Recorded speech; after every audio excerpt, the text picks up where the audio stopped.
Okay, remember that they're changing my voice. I'm not gay. This video is about Billy Graham. And because he's so famous, I decided it was important for me to speak on him. Hopefully I don't miss anybody who needs to be talked about, okay, who's very famous. So in the first half of the video that you see on the screen, he gave away that he is a neo-colonial puppet. Right? He's a shell for the white governing class. Right? He's not persecuted. He talks about hypocrites while being a hypocrite.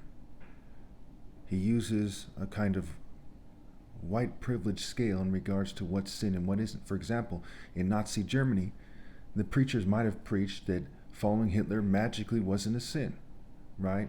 In a racist town in the South, okay, during slavery, they might have preached that owning slaves and abusing them isn't a sin, right? Which is obviously not true. So you can't just use a mainstream scale of white social norms. And segregation, they might have argued because it is segregation and not slavery, that going along with it is magically okay, which it's not. They might have cited Romans 13 and other scriptures, but they would be incorrect. Again, they're trying to make it so I sound like a preacher or someone who preaches in this kind of corny way. I'm Christ. I don't talk like anyone else. I'm not in the spirit that anyone else is in. He obviously is a fake person. He's obviously in a trance. He's obviously a follower of Zeus because he's upholding white social norms, and white social norms are derived from Roman social norms. They're Neo-Greco-Roman social norms. Zeus and Jupiter, Jew, pit, ear. And he started talking in a way that made it crystal clear that he thinks, or that he wants you to think, rather, he wants you to think that over time, as the white man's doing his eugenics, that people are being taken away, okay, in a way that is somewhat fair and in a way that is unfair. Okay, he wants to confuse you. Let me keep it simple here. I'm sorry if that's a little bit confused. Let me keep it simple here. He wants you to think that when the smoke clears, that the people who are left are blessed, and that the spirits of other people are still around them, and that heaven has been established where it wouldn't be established, and that's here on this physical planet. So he's one of these idiots who argues that heaven is coming to this physical planet, which is a neo-colonial argument. The white, Jew, and LGBT elite know that they're social engineering, they're using technology, they're fuming, they're poisoning, advanced brain hacking, processed foods, distractions, technologies, what have you, to make things go a certain way. He knows very well, they know very well that what they're doing is wrong. And they're trying to make it seem like those who have money are blessed at times. Sometimes they admit that that's illogical. And they're trying to make it seem like, that heaven is going to magically come to earth, and the people who are still alive here are magically blessed and chosen, which is not the case. So as he's citing Matthew 24, he's saying that the flood was literal, okay? He's not saying it's figurative. And he's saying that in the end, that there's going to be another event that's like the flood, and that the people who are chosen to be around are going to be blessed or something. And that is false. Isaiah 24 says the earth sinks never to rise again, but before the authors of the Bible I am. God expects you to trust the top martial artist ever possible, who conveys focus, moral intensity, and not some authors of a book, okay, when you don't even know who these authors are. And when they admit that Christ himself never wrote in the book, and I'm the living Christ. God expects you to trust and believe me. But even if you don't believe that because you're a complete idiot with no sense whatsoever, you still know that you have to interpret Scripture within the boundaries of righteousness and justice. Is it right for people to colonize the world, screen them out, say they have this book, who no one knows who the authors are, who, no one knows who wrote the book and who all wrote the book, and to say that because of that book, that they're right to screen you out?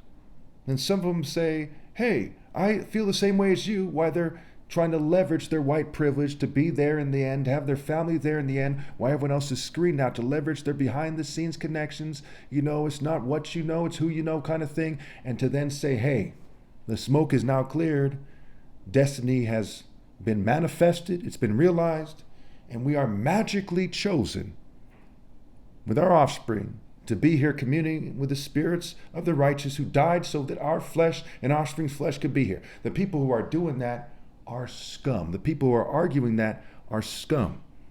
God knows, and you know, on some level, that you're supposed to rally to me, except being screened out if that's what's going to happen. Okay, not have any children, and to then become one with the spirit of those who choose universal pinpoint and moral precision over blindly following the crowd. Whether they're brainwashed and completely out of touch with reality, or they know what they're doing is wrong, either way, they're wrong and they're going to hell. The only people going to heaven are those who are gathered into the cloud of the collection of the spirit of the living water of God, focus, moral intensity, universal pinpoint and moral precision. Give me my right to lead, Proverbs 16:10 through 12. The throne is established in righteousness. It's like the Old Testament, God started in the Old Testament purging the wicked out. Not the wicked people who are lying to you, who are accepting evil and scrambling to make sure that their families are the ones who are still around when the smoke clears. Using every economic, social, political, chemical, psychological means available to them to do that. God knows that for you to join them, it means you're a scoundrel, you're a dog, you're a fool. Isaiah 57, the righteous are taken away to be spared from the evil of yoking themselves to that kind of filth. Those people are monsters who have the genes of monsters, and they refuse to purge themselves of the contamination in their genes. And after my flesh is gone, there'll be no way to purge themselves. So I know they try to make it so it sounds corny. So when the difference between me and other people, I say, look, they're changing my voice to make it so it sounds corny. Forget presentation. Focus on application of the truth that I'm saying. I've described it for many years as selflessness versus selfishness, as application versus presentation. Spirit to spirit. Transferable, translatable, universal, communicable, and convertible skills from sparring to spiritual power. And then being sabotaged and getting older while still on that same path, bearing more fruit, the parable of the bags of gold, the 10 minas, scrambling to do God's work, having the fine linen that stands for the righteous acts of the saints, in my case, the top martial artist ever possible, goes far beyond everyone else. Who do you trust? People like Billy Graham, Marcus Rogers, Stephen Furtick, T.D. Jakes, Ashley Hayes, Taylor Alicia, these people who are Luciferians? Or do you trust someone who actually has focused moral intensity? Do you trust universal logic or the mere words from some worm citing a book who you don't even know wrote? Do you trust the one who's having trouble speaking because he's doing what's right, or some propaganda goat? Okay, so let's wrap this up here. So he uses various tactics. One of his main tactics is double think. He basically says things and means something else. For example, if somebody in a Greek society was to say that people are raping people to take their soul, the normal person would interpret that as they're rotting their soul, they're causing them to, spiral out of control and start worshiping the devil. Someone in a Greek society who's focused on Greek mythology would interpret it as psyche. Psyche means soul and spirit and mind all at the same time. So they would be referring to taking their empowerment. So to them, to Billy Graham and people like him, the masses of people, basically all the churches, they see things in terms of Luciferian empowerment and a psychological moment related to Luciferianism. So when he says things like they should be centered on Christ, okay, and it should cause them to live a pure life, he's saying that they should be centered on white supremacy and the spirit of the elite, even though they're doing them wrong. And it should cause them to live a life that is very much like politicians, like people like him, propaganda people in the churches, right? White social norm people, quote unquote squares, who are really just puppets, like altar boys, choir boys, the teacher's pet. Not very moral people, but people who are immersed in white social norms, who accept the boundaries of brute force as their direction. They're afraid of the state giving them a hard time, and they're trying to force people to do it their way and saying, what are you going to do if you choose to do what's right? That you'll lose everything, you'll go poor, you'll go homeless, The righteous person is willing to kill themselves if they have to. They'll always be righteous, even if they have to blow out, even if they have to shoot themselves. Another thing that the churches do is they say things like you're not supposed to kill yourself. That's wrong. That's way, way wrong. Way wrong. Okay? Because what happens is they try to turn you out in the streets. They try to get you to be desperate in the streets. They try to tempt you. Once you're miserable and you're cold and you're hungry in the streets, you don't have health care and so on and so forth, a lot of people get broken and they sell out. The righteous person is above that. He looks at the situation and says, is it logical to go homeless right now? Or should I just kill myself? Okay, shoot myself in the head, stab myself a bunch of times, jump off a cliff, a building, what have you. And when you look at the early Christian martyrs, what they were doing was suicide. They had a choice between doing what the state says, okay, or being put in the lion's den, being crucified, being beaten and raped and killed and robbed and so on and so forth. Okay? So they knew that what they were doing leads to death. And there's this one story I used to cite in my videos once in a while. I think it's a Catholic story, I'm not sure. It's about a female who was put into the arena to die, and the soldier was ordered to kill her. And the soldier didn't want to kill her because she was so beautiful, so she grabbed his sword and stabbed herself. Okay.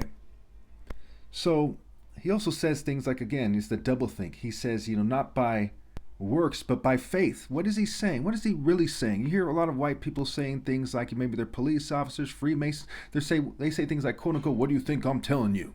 What do you think I'm telling you right now? Be your teacher, PE teacher, gym coach, and they're saying things like that, right? Now what they're saying, those people in the church, when they say it's not by works, they're saying that they just want you to do what the white man tells you, which is obviously wrong. The white, Jewish, LGBT elite, token minorities, those who work for them, what have you. The masses of people on the broad path to destruction, even though it's clearly wrong. So they're saying that you have faith in the governing class and their direction, their manifest destiny, expansionism, nation building, propaganda, nonsense direction. And there's propaganda within propaganda. There's propaganda that points to the mainstream propaganda, okay, and it's propaganda as well. And they say, well, that's propaganda, but it's all propaganda nonsense, psychology, nonsense, theater arts, rubbish. They say they want you to believe in the governing class's arguments, and they superimpose that on universal pinpoint and moral precision, which is what anyone should be able to know is true. Even if people don't know that I'm here right now, we should see them doing the next best thing, which isn't good enough, by the way, but we should still see them doing the next best thing. The fact that we don't makes it clear that they don't serve God. The next best thing is killing themselves if they have to, and fighting to the death if they have to. Assimilation is not an option for a righteous person. You see it in Jeremiah, you see it in Revelation 18, but it's common sense first and foremost, which tells you that you shouldn't assimilate. The golden rule. The greatest commandment, Abraham and Isaac, time and time again, it's a recurring theme in the Bible. Hebrews, you have not yet resisted the point of shedding your blood. Does it matter if they shoot you or you shoot yourself? No. When you're in a situation where you have to choose between being tortured and assimilated and killing yourself, you kill yourself. Period. If the Messiah is back and he says, no, now's not the time to kill yourself, you don't kill yourself and you endure. And I'm back and it's clear. They don't want to debate this one because it points right to why they're wrong in a way that they have no viable counter-argument for. So they're forced to point to their stupid psychological construct, their Dionysian rubbish, and they're forced to feel embarrassed in front of everyone, so they just avoid it. Thank you. Think about it very carefully. The Bible confuses things. All these denominations in America don't agree. There's over 20,000 denominations in America alone, and 50,000 in the world. But we all know that there's a driving force behind people that's evil. And it's been depicted in comic books to some degree. And there's a lot of depictions of villains and evil people and fake good guys as part of their propaganda. So you see the people on the screen. Is it logical for those people to tell you that you're supposed to listen to the churches that the government has approved, which are the churches that are still standing, right? They cancel cultures, they screen people out, what have you. Some of these churches were there for quite some time, through segregation, slavery, you name it. Okay, so their spirits are like the villains, right? Some are maybe Italian, maybe they're English, more like the Riddler, more like the Joker. These are spirits of kind of arrogant English people with wigs and their offspring, white people in general in America, token minorities to some degree, LGBT, Satanist spirits, what have you. And these spirits are not exposed as such. These mentalities are allowed to a large degree in the corporate world, law enforcement, military, you name it, politicians, churches. And they're like two-faced, jigsaw, Riddler, right? It's a riddle, it's a jigsaw puzzle. They're two-faced. And they're basically saying, hey, you're supposed to turn the other cheek while they're raping your family members, extended and otherwise, torturing you, trying to make you be gay when you don't want to be, turning out your wife at work when you have to work two jobs. They're working every angle on you, every satanic angle. And they're calculating while you're busy. Some, their whole job is to calculate on people, why you have to go to work, why you have to do whatever you're doing, why you're targeted, what have you. And they say to you that you're supposed to just keep enduring their abuse no matter what, instead of fight to the death or commit suicide. On the other side of the argument is the argument that the Bible isn't so see-through. It isn't so straightforward. And obscured in it is your right to fight to the death, your right to defend yourself, your right to kill yourself like Samson did. Whether you take out other people as well. That even if your hand offends God, you cut off your hand.